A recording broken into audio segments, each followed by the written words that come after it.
What's up, everybody? Bobby Warren with PlayingWithPizza.com. Hey, for a while I've been wanting to do a video about, or a reaction video to Charlie Anderson's Philly cheesesteak series.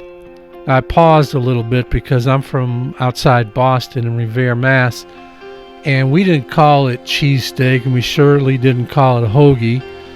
We called it steak and cheese. Usually it was on a sub roll, just whatever sub roll was there. So anyway, I was watching him, seeing him pick up knuckle meat and stuff like that, and slicing his own ribeye and what have you.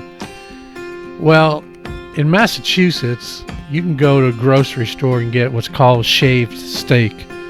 I like Market Basket's shaved steak, and I usually buy some when I'm up there.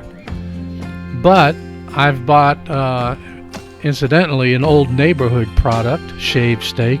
Old Neighborhood is in Lynn, Massachusetts, next city over from where I grew up.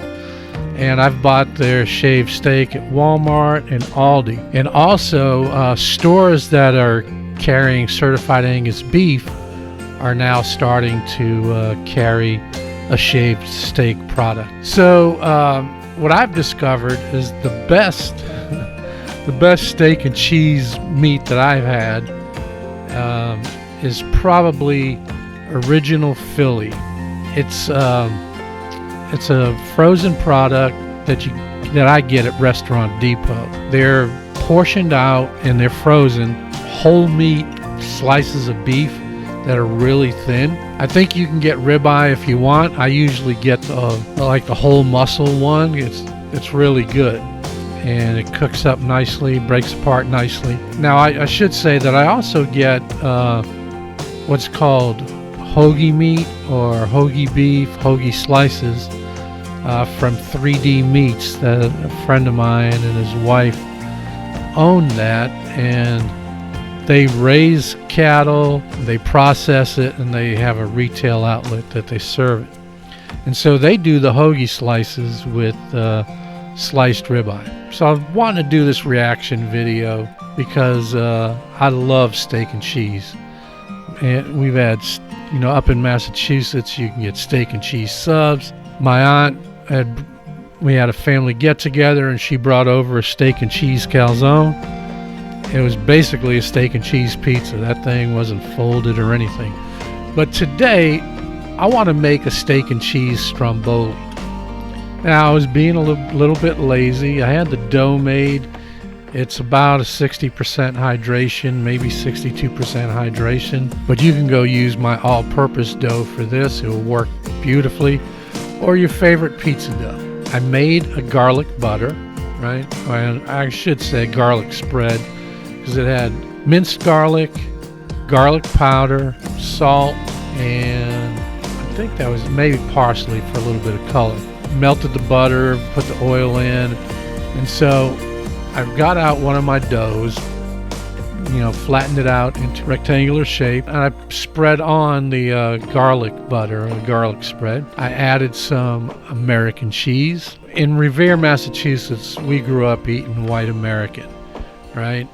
And up there, it's a cheese. What I get over here in Ohio, where I live now, is American processed cheese food. If you can get the white American cheese, that would be great. If not, just use your processed cheese food. So I spread that out. I picked up some certified Angus beef shaved steak.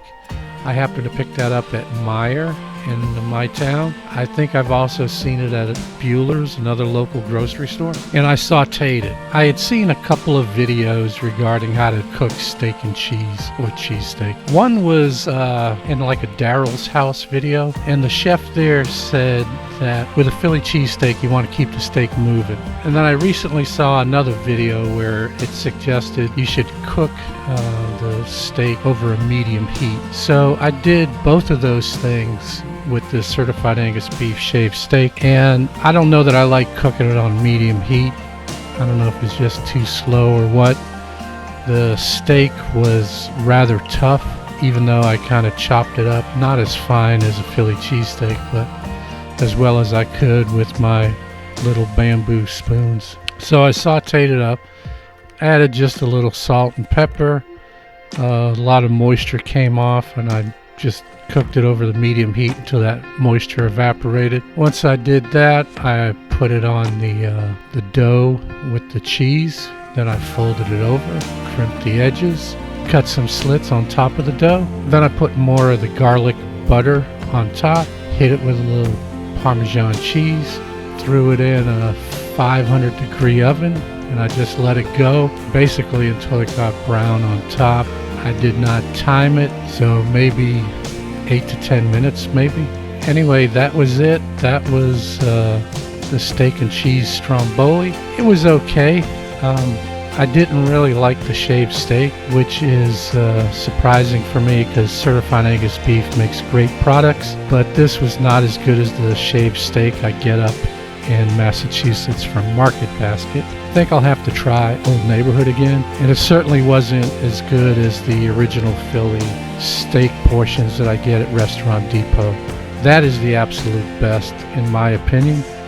So anyway, there it is, steak and cheese stromboli. I think it's worth the effort. I like it. I just have to pick up some original Philly next time I'm at Restaurant Depot. That's not a paid endorsement. I just like and use the product. So as my Grandma Abundandola used to say, manja, Bobby, manja. Ciao, take care. We'll see you the next time.